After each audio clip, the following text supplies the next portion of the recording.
Thank you for listening to Stella Speaks, a podcast about bitchCRAFT. We take feminism and witchcraft, i.e. bitchCRAFT, and then we take social justice and self-care, i.e. self-social care, throw those things into the cauldron and see what bubbles up. I hope you stay for a spell.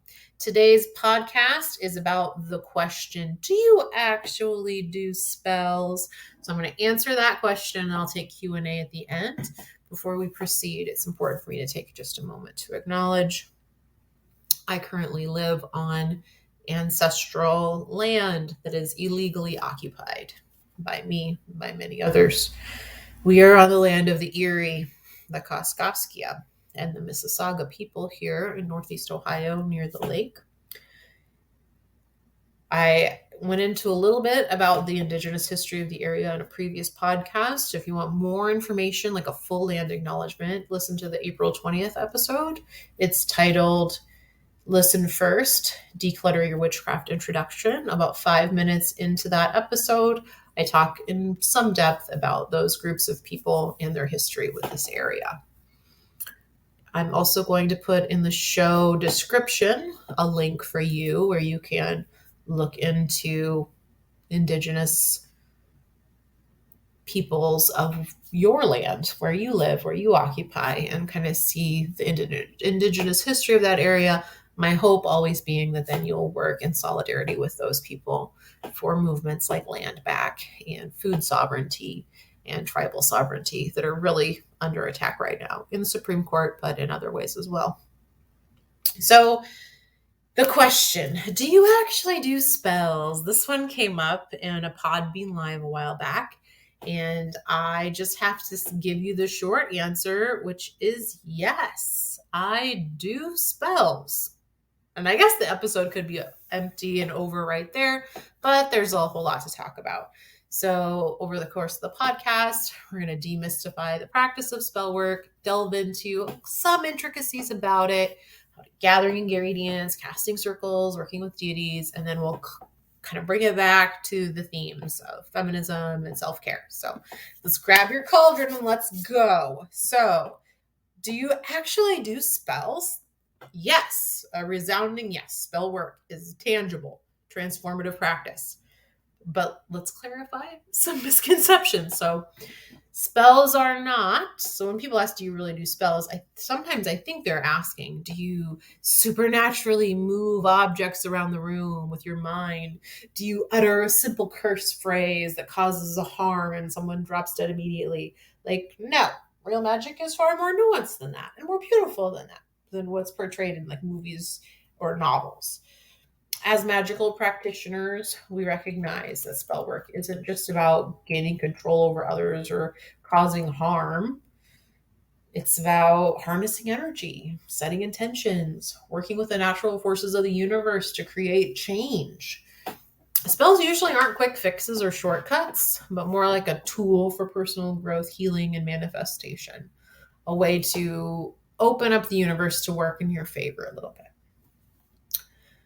We don't wield magic to kill with the flick of our wrists or something. Instead, most of us approach spell work with ethics, responsibility, and a commitment to not harm others unnecessarily. Not every witch will never do harm, right? We talked about this in the episode of Are You a Good Witch or a Bad Witch? We talked a little bit about malevolent magic. So if you're interested, go listen to that episode before you listen to this one. But most of the time, our intentions with witchcraft, at least in the groups that I've been a part of and the people that I've talked to, it's usually grounded in a desire for positive change. It's usually grounded in empathy, love, justice. We usually focus on things like healing, empowerment, protection, and even dismantling oppressive systems if you're in the right group. So our spells can be a force for healing, transformation, and social change. So as a feminist witch, you can view spell work as a tool for personal and collective transformation. It allows us to reclaim our agency, to be in personally. Now, not all witchcraft is religious and not all witchcraft works with goddess energy and things like that, but a lot of it does, and mine does. And that has been very empowering for me, especially when I was young, to see myself as an active participant, right? I'm a priestess, I'm a witch, I'm a part of this. And to see my gender mirrored in the gender of the goddess or the deity that we're deifying. So that really helped me grow and survive in patriarchy, essentially. Magic can also be a form of self care. It serves as a sacred sanctuary. It gives you space to reconnect with your inner self, to nourish your spirits. And it's like intentional self care, right? We're taking time out of our day to connect with the universe and honor our needs, prioritize our well being, set boundaries. And sometimes, if you're doing this in a group, it's not just self care, it's community care, which is incredibly important. If we're going to heal the collective, we should heal collectively. Also, it can be a force for positive change, not just in a feminist sense, not just in a self care sense, but even broader into just social change. Not manipulating or controlling, but aligning ourselves with the natural rhythms of the universe and infusing our spells with that love, with that commitment to justice. We're working towards a more equitable and compassionate world.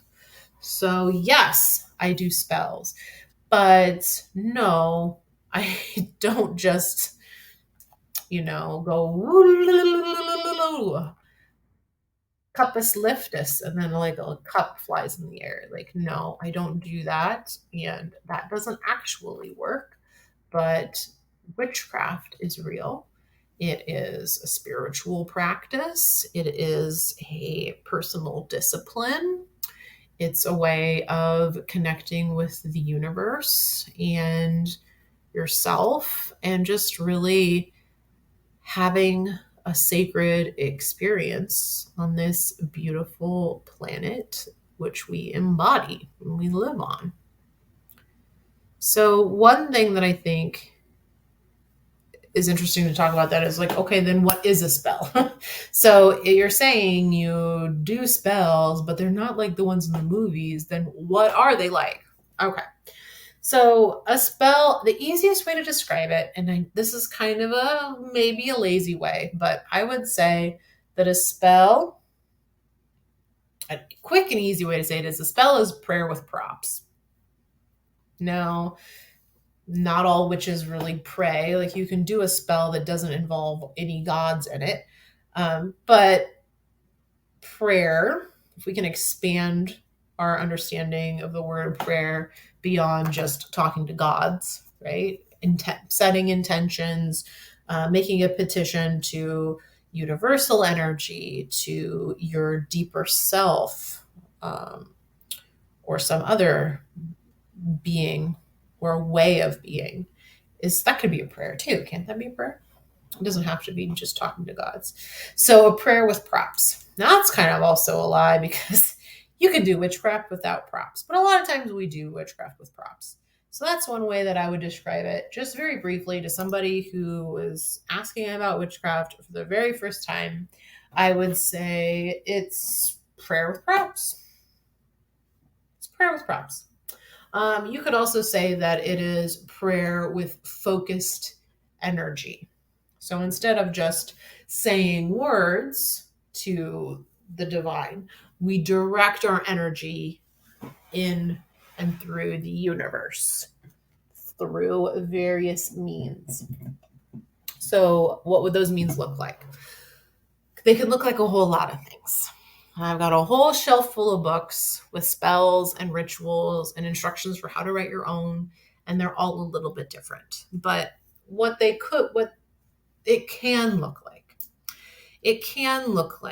you decide that you have a need, right? You're like, oh my gosh, my cousin broke his ankle and I want to heal him.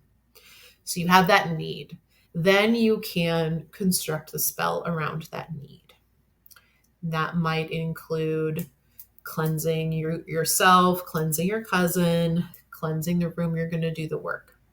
It might include casting a circle, which is creating with your energy an energetic bubble around you to protect you and anybody else in there, and to contain all of the power that you're going to raise during the spell. Then it might include asking beings to join you. So you might call in the energy of the 4 directions that are associated with the 4 elements.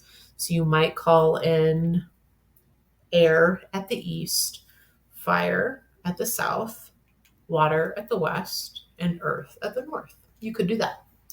Then during the course of this ritual, you might invite ancestors or gods, goddesses, or other beings, energetic beings, archetypes, right? Like ideas of things.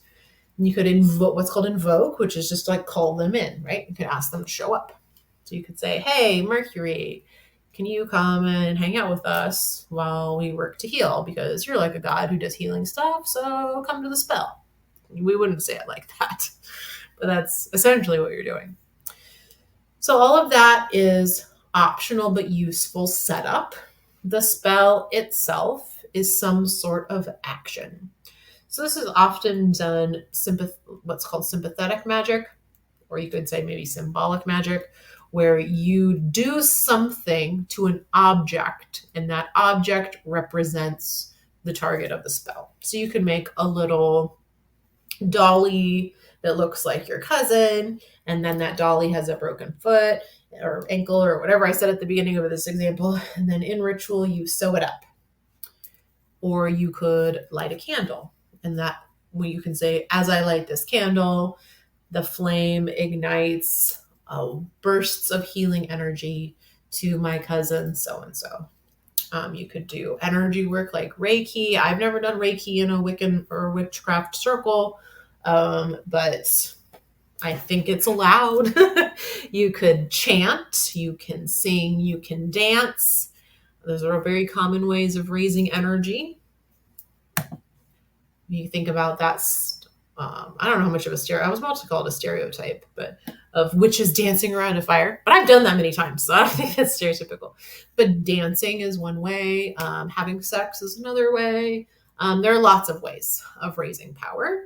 And then you direct that power at your goal, and that's a spell. So recently I've done spells where I use tarot cards, and the tarot cards represented me, my husband, and some things that we wanted in our lives. I used those cards as images of that spell, kind of like a vision board, really. We should do a vision board. I've done in spells, oh gosh, what have I done? I've woven friendship bracelets in a spell ritual. That was more a ritual than a spell, but lighted candles, symbolically cut like a ribbon. There's lots of different things that you can do as spell work. And then that action is the spell. Now, does the spell work immediately? Depends. I've had experiences where things have happened very quickly. I've also had experiences where things happen not in the way that we expected. So we asked for a certain thing and we received what we asked for, but not in the way that we expected. That happens sometimes. Sometimes it just doesn't work at all. That also happens. Or it happens really delayed. So that essentially is what it means to do a spell or cast a spell. So yes, spells are real. No, they are not like what you would see in a movie, but they're still really fabulous. I still really enjoy it. I love doing spells. There have been times in my life where I've gotten away from spell casting because there is a difference between a spell and a ritual. So the spell is that action that you're asking for something, right? You're asking the universe or a god or a saint or an angel or a grandma. You're asking, or just yourself, or you're using herbs and mixing the herbs together and hoping that those herbs put an energetic signal out to the universe that you want something. So that's a spell. But a ritual might not have a spell in it. It's very common for rituals to not have a spell in it, in my personal experience in the witchy world. So let's say a bunch of witches are getting together this weekend for the upcoming full moon. This is being recorded just before a full moon. It won't be published around then. So let's say there's a full moon coming up and the witches get together. Are they going to do a spell? Like if me and my witchy friends get together, are we going to do a spell? The answer is sometimes yes, sometimes no. If we can do a ritual without a spell. So we could get together and just celebrate the gods. We can get together and just like sing to the moon and tell her that she's really pretty and that we love the moon. We could do some sort of rite of passage. We could read a story from mythology. Like all of these things are rituals, but not necessarily spells. And then I've experienced rituals that are attempting some sort of inner transformation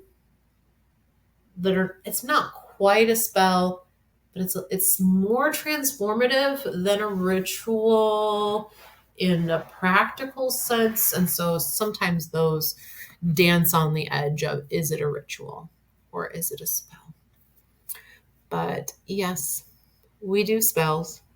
No, I can't lift a car with my hand, with my brains wiggling my fingers and lift a car in the air. Not possible. But a lot of things are possible, and you'd be surprised how well witchcraft works, because it works on you, even if you don't believe in any of this, right? If you don't think the gods are real, or you think that it's silly to wave a wand around. Hey, I've had my moments of feeling silly in my craft history, for sure. There have been times where I'm like, what am I doing? What am I doing? But I've really grown from those experiences. I've grown from that humility. I've grown from showing up, and I've received a lot of the things that I've asked for, from my husband to my new business. Like so many things started as a spell and became something real in the real world. And maybe it's all a placebo effect, right? Any of my little doubting Thomas types, any of my skeptics who are listening, sure, maybe it was the placebo effect. But if it is the placebo effect, wow, my brain is very powerful. And that is the type of magic in itself.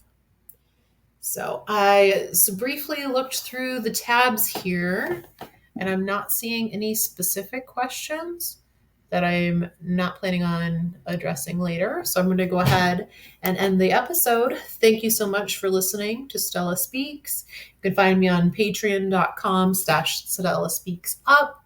I'm on Instagram as Stella Speaks Up, as well as Twitter, although I'm hardly ever on Twitter.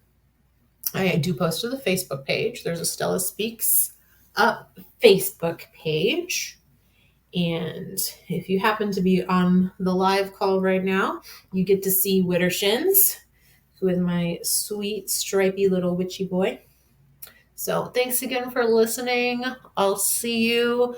Remember, there's that $1 Patreon month deal going on all through summer. So go ahead and get yourself signed up for my Patreon so you have access to all the charm school stuff and all of the cool content that I'm making for y'all. Have a wonderful day. Blessed be, bitches.